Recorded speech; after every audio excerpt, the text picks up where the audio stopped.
ভর্তি পরীক্ষার জন্য জীববিজ্ঞানের হাজার হাজার তথ্য মনে রাখতে হয়, তাই না? কিন্তু সবগুলো কি সমান গুরুত্বপূর্ণ? না। তো আজকের এই আলোচনায় আমরা ঠিক সেই সবচেয়ে জরুরি তথ্যগুলোকেই বেছে নিয়েছি আর চেষ্টা করব সেগুলোকে সহজ আর একদম মনে রাখার মতো করে তুলে ধরতে। আচ্ছা, আমাদের চারপাশের এই যে বিশাল জীবজগৎ, একে ঠিকঠাক বুঝতে হলে কোন ফ্যাক্টগুলো জানাটা মাস্ট? চলুন না আজ সেই কোর তথ্যগুলোর গভীরে যাওয়া যাক। তো শুরু করা যাক একদম গোড়া থেকে, জীবনের কোড দিয়ে।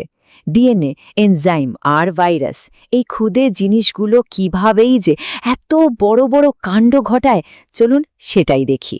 একটা কাঁচির কথা ভাবুন তো, তবে সাধারণ কোনো কাঁচি নয়, একটা মলিকিউলের কাঁচি, যেটা কিনা জীবনের নীল নকশা মানে ডিএনএকে একদম নিখুঁতভাবে কাটতে পারে। জেনেটিক ইঞ্জিনিয়ারিংয়ের জগতে এটা কিন্তু একটা বিপ্লবের মতো।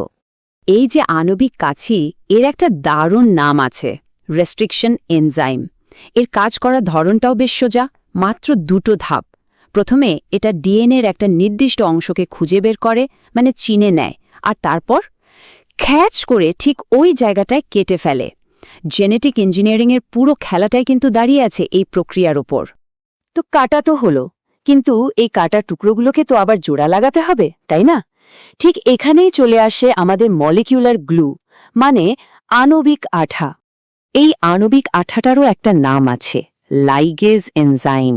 এর কাজটা কি? খুবই সিম্পল, ডিএনএর ভাঙা মাথাগুলো খুঁজে বের করা আর সেগুলোকে একদম পারফেক্টলি জুড়ে দেওয়া। বলতে পারেন জেনেটিক ইঞ্জিনিয়ারিংয়ের দুনিয়ায় এ যেন এক পাকা মিস্ত্রি। আচ্ছা, এনজাইমের কথা তো হলো, এবার চলুন একটু ভাইরাসের দুনিয়ায় ঢুমারা যাক।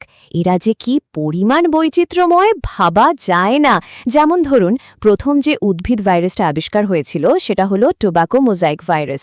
আবার সবচেয়ে ছোট ভাইরাস হলো foot and mouth disease virus. শুধু তাই না, রিও ভাইরাস আর রাইস টুংরো ভাইরাসের মতো ডাবল স্ট্র্যান্ডেড আরএনএ ভাইরাসও আছে। আর এইচআইভি, সার্স, ইবোলার মতো ভাইরাসগুলো তো এক হোস্ট থেকে আরেক হোস্টে লাফিয়ে লাফিয়ে ছড়ায়। এখানে একটা কথা কিন্তু একদম গেঁথে নিতে হবে, যেটা পরীক্ষায় প্রায়ই আসে। কথাটা হলো অ্যান্টিবায়োটিক কিন্তু ভাইরাসের ওপর কোনো কাজ করে না, জিরো। এটা শুধু ব্যাকটেরিয়ার জন্য। এই পার্থক্যটা বোঝাটা কিন্তু খুবই খুবই জরুরি। তো আমরা জীবনের কোড আর ভাইরাস নিয়ে কথা বললাম, এবার চলুন আর একটু ভেতরে যাই, একদম জীবনের কারখানায়, মানে কোষের জগতে। দেখি সেখানে কি কি ঘটছে। আচ্ছা, একটা মজার জিনিস জানেন, পাট গাছ তো একটাই, কিন্তু সেখান থেকে আমরা দুটো একদম আলাদা জিনিস পাই, নরম আঁশ আর শক্ত পাটকাঠি। কিভাবে সম্ভব? কারণটা হলো এদের উৎস ভিন্ন।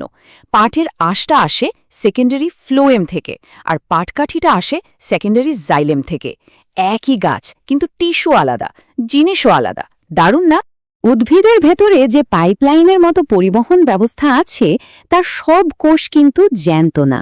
বেশ ইন্টারেস্টিং, তাই না? যেমন ধরুন জাইলেম, এর ভেসেল, ট্র্যাকিড, এগুলো সব মৃত কোষ। শুধু জাইলেম প্যারেনকাইমাটাই জীবিত। আবার ফ্লোয়েমের দিকে তাকালে দেখবেন ফ্লোয়েম ফাইবারটা মৃত, কিন্তু সিভ টিউব আর তার সঙ্গী কোষগুলো দিব্যি বেঁচে পড়তে আছে। এবার একটা সুপার পাওয়ারের মতো ক্ষমতার কথা বলি, টোটিপোটেন্সি। এর মানে কি? এর মানে হলো মাত্র একটা কোষের ক্ষমতা আছে নিজেকে ভাগ করে একটা মূলাঙ্গ জীব তৈরি করার। ভাবা যায়? এর সবচেয়ে সেরা উদাহরণ হলো হাইড্রা। এর ইন্টারস্টিশিয়াল কোষগুলো ঠিক এই কাজটাই করতে পারে। একটা কোষ থেকেই জন্ম নেয় একটা নতুন হাইড্রা। Just amazing. আমাদের শরীরেরও কিন্তু নিজস্ব ডিফেন্ডার বা রক্ষী আছে, আর এরা হলো প্রোটিন। এদের মধ্যে দুটো খুব গুরুত্বপূর্ণ। এক, ইন্টারফেরন। এটা হলো ভেতরের শত্রু, মানে ভাইরাস বা ক্যান্সারের বিরুদ্ধে লড়াই করার স্পেশালিস্ট। আর দুই, লাইসোজাইম। এটা হলো আমাদের ফার্স্ট লাইন অফ ডিফেন্স, চোখের জল আর মুখের লালাই থেকে জীবাণুদের শুরুতেই খতম করে দেয়।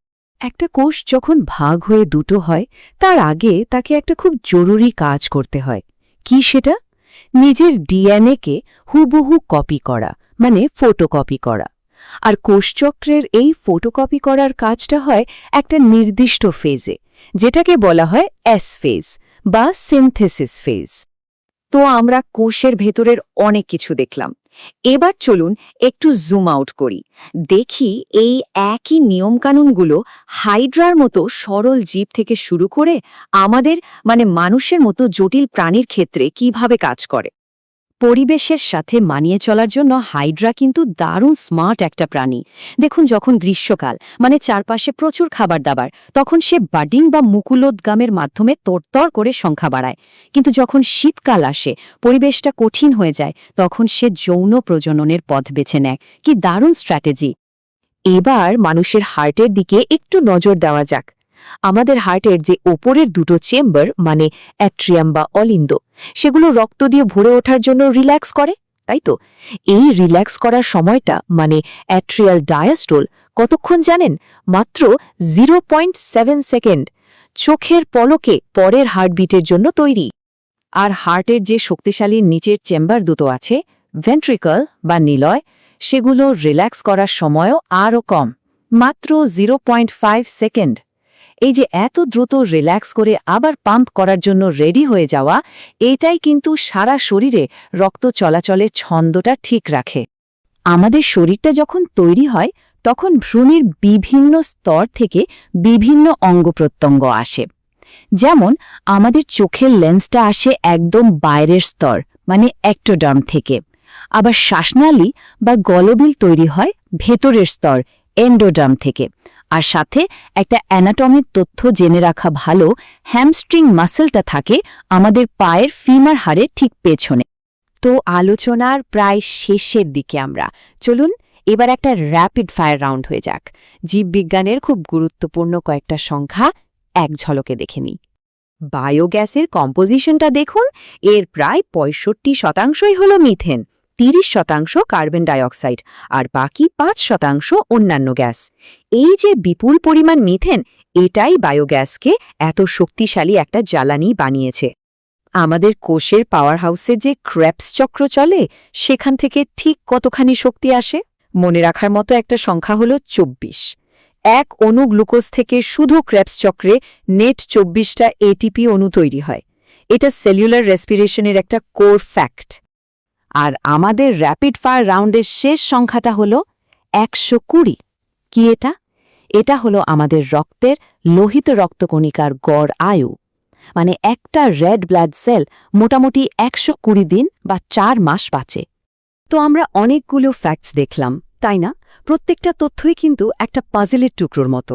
এখন ভাবার বিষয়টা হলো, এই সব টুকরোগুলোকে একসাথে জোড়া লাগালে জীবনের ঠিক কোন বিশাল ছবিটা আমাদের চোখের সামনে ভেসে ওঠে।